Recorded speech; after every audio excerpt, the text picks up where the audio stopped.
Nintendo's been around for a while, actually for over 100 years. But how did it get to where we were today? Nintendo actually started as a company in 1889, but we're not going to talk about this. We're going to jump to 1977 when Nintendo released their first game console, the Color TV game. Most people don't even know that this console existed. It could play games like Pong and similar arcade-ish games. But it was only available in Japan, so it wasn't that big of a success. There was also a follow-up to the Color TV game, the Color TV Game 15. In 1980, Nintendo released their Game & Watch series. There were more than 15 models customized for every single game that was playable on the Game & Watch.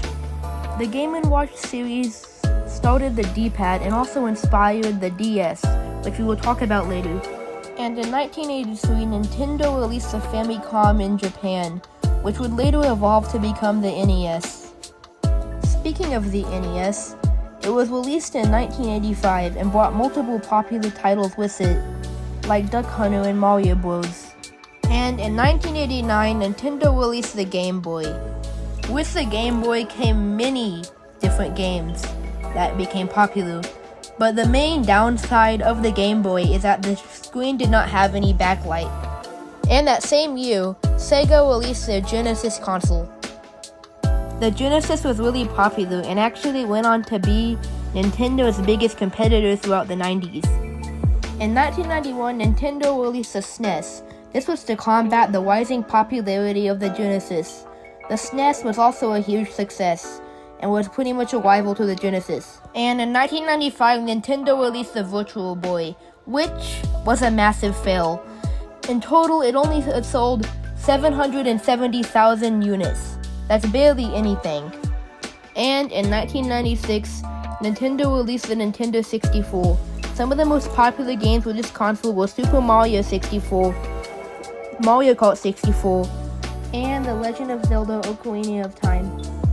And in 1996, Nintendo also released the Game Boy Pocket.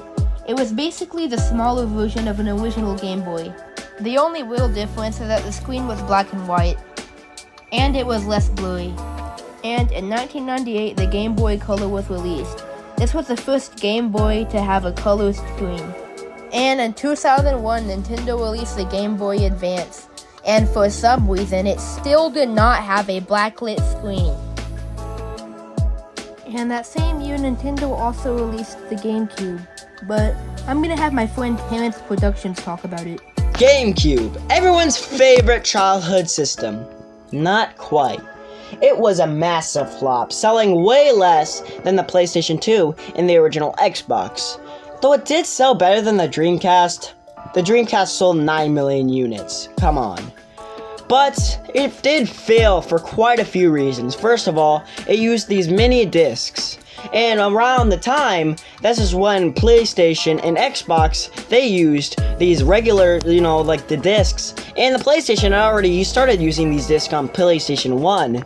And Nintendo 64 had used cartridges. So GameCube, you would expect that they would learn from Nintendo 64 from it flopping. But no, they gave it these little mini discs.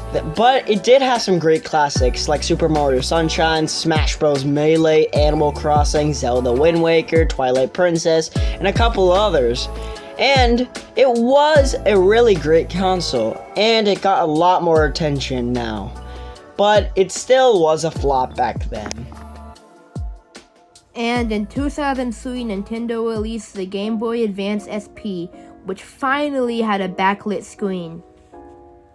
And in 2004, Nintendo released the DS. This was a lot better than the Advance SP and one of Nintendo's most popular consoles. And in 2006, Nintendo released the Wii. A cool thing about the Wii is that you could still play GameCube games on the Wii if you have a GameCube. In 2011, Nintendo released their 3DS console.